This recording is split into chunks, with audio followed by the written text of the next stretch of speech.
आप सभी के लिए ईश्वर का असीम प्रेम और आप सभी को पूर्ण आशीर्वाद। प्यारे भाइयों और बहनों, आज सामान्य समय का 28वां रविवार है।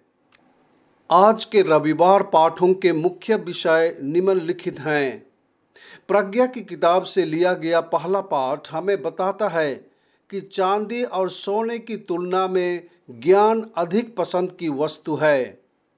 भजन संहिता 90 हमें बताता है कि प्रभु हमें प्रेम और आनंद से भर देता है।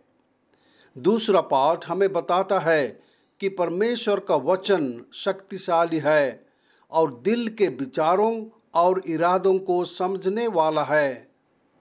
मरकुस का सुसमाचार पाठ हमें बताता है कि एक व्यक्ति जिसके पास बहुत सारी संपत्ति है, यीशु से पूछता है कि अनंत जीवन पाने के लिए उसे क्या करना चाहिए।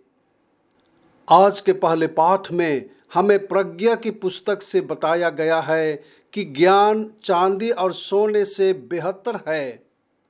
जब हम ज्ञान के उपहार के लिए प्रार्थना करते हैं तो ईश्वर हमें ज्ञान की आत्मा देता है, जो हमें ईश्वर के साथ रिश्ते में सच्चा मानव जीवन जीने में मदद करता है।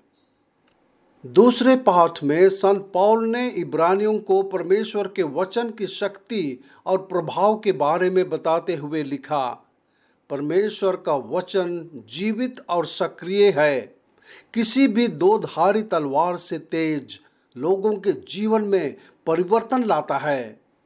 परमेश्वर का वचन न केवल लोगों के जीवन में बदलाव लाता है, बल्कि यह चरित्र को बदलता और ढालता है और एक व्यक्ति को सच्चा ख्रिस्तीय बनाता है।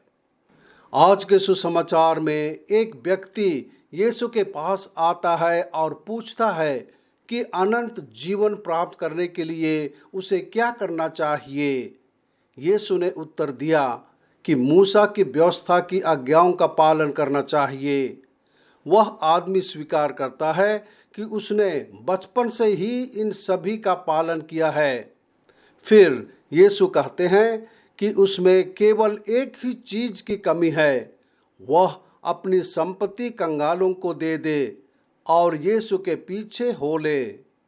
वह आदमी उदासी में चला गया और मरकुस हमें बताता है कि ये सब इसलिए हुआ क्योंकि उसके पास बहुत सारी धन दौलत और संपत्ति थी।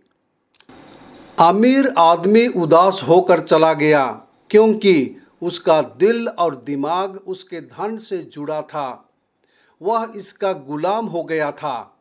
और यीशु ने चारों ओर आंखें दौड़ाई और अपने चेलों से कहा, धनवानों के लिए परमेश्वर के राज्य में प्रवेश करना कितना कठिन होगा।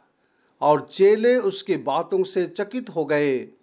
परंतु यीशु ने उनसे फिर कहा कि धनवानों का राज्य में प्रवेश करना कठिन है। परमेश्वर के राज्य में धनवान के प्रवेश करने से ऊंट का सुई के नाके में से निकल जाना सहज है। यीशु उस धनी व्यक्ति से दो चीजों को मांगे करता है। सबसे पहले उसे अपनी संपत्ति छोड़नी होगी। दूसरी निमंत्रण है जो यीशु सभी शिष्यों को देता है, मेरे पीछे हो लो, मेरा अनुसरण करो। यीशु बहुत चाहता है कि यह व्यक्ति उसका शिष्य बने।